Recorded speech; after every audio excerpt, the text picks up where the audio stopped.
शेर और बंदर की कहानी। एक समय की बात है। एक घने जंगल में पिंकू नाम का एक चतुर और शरारती बंदर रहता था। उसी जंगल में शेरू नाम का एक शक्तिशाली राजसी शेर रहता था। वे दोनों पड़ोसी थे, लेकिन उनका व्यक्तित्व बहुत अलग था। पिंकू नाम का बंदर हमेशा ऊर्जा से भरा रहता था और उसे जंगल में यानी जानवरों के साथ मजाक करना पसंद था। वह अपनी चालाकी के लिए जाना जाता है और अक्सर चालाकी दिखाने के चक्कर में खुद को परेशानी में डाल लेता था। दूसरी ओर शेरू बुद्धिमान और दयालु था। जंगल के सभी जानवर उसका सम्मान करते थे। वह अपनी बहादुरी और नेतृत्व के लिए जाना जाता था।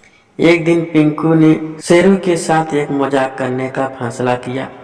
उसने सोचा शक्तिशाली शेर को चुनौती देना और अन्य जानवरों के सामने अपनी चतुराई साबित करने में बड़ा मजा आएगा।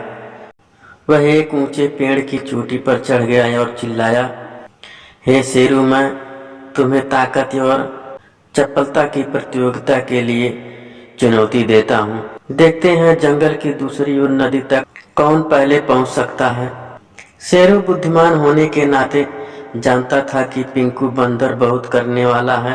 पिंकू बंदर कुछ करने वाला है, लेकिन उसने बंदर के साथ खेल खेलने का फैसला किया। उसने जवाब दिया, बहुत अच्छा पिंकू, मैं तुम्हारी चुनौती स्वीकार करता हूँ। जंगल के अन्य जानवर प्रतियोगिता देखने के लिए इकट्ठा हो गए। शेरू और पिंकू प्रतियोगिता के लिए तैयार होकर साथ साथ खड़े हो गए। जैसे ही दौड़ शुरू हुई, पिंकू अपने लाभ के लिए अपनी चपलता का उपयोग करते हुए एक शाखा से दूसरी शाखा पर झूलते हुए आगे बढ़ता गया। वह तेज और फुर्तीला था और उसे विश्वास था कि वह ही जीतेगा। दूसरी ओर शेरू जंगल में शांत और स्थिरता से चलता रहा। वह जानता था कि पिंकू के साथ दौड़ना उचित नहीं होगा, क्योंकि उसे ताकत के लिए बनाया गया था, बंदर की तरह गति के लिए नहीं। जैसे ही पिंकू आधे रास्ते पर पहुंचा, वह यह देखने के लिए पीछे मुड़ा कि शेरू कहाँ है। उसे आश्चर्य हुआ कि उसे शेर कहीं भी दिखाई नहीं दिया।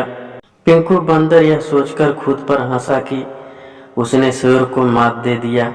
हालांकि पिंकू बंदर को यह नहीं पता था कि शेर ने एक अलग रास्ता अपना लिया है। वह नदी के लंबे लेकिन अधिक सीधे रास्ते का अनुसरण करते हुए और चला गया। जैसे ही पिंकू बंदर नदी के पास पहुंचा, वह यह देखकर चौंक गया कि शेर तो पहले से ही वहां पहुंच चुका था और शांति से नदी के किनारे पानी पी रहा था। यह देखकर पिंकू बंदर को शर्मिंदगी महसूस हुई और उसे एहसास हुआ कि उसने शेरू की बुद्धिमत्ता और रणनीति को कम आंका था। शेरू ने पिंकू बंदर को देखते मुस्कुराते हुए कहा, पिंकू, तुम तेज और फुर्तीले हो, लेकिन याद रखो कि बुद्धि और बुद्धिमत्ता कभी कभी अधिक शक्तिशाली हो सकती है। पिंकू को शेरू की बात सुनकर थोड़ा अच्छा लगा और उसने स्वीकार किया कि शेर को चुनौती देना उसकी मूर्खता थी। उस दिन के बाद से पिंकू ने दूसरों के साथ छल करना बंद कर दिया और ज्ञान एवं नेतृत्व के मूल्य की सराहना करना सीख लिया।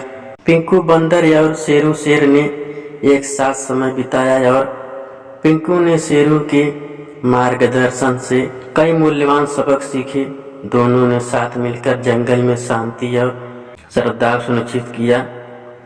सभी जानवरों को सम्मान, दया और समझ का महत्व सिखलाया।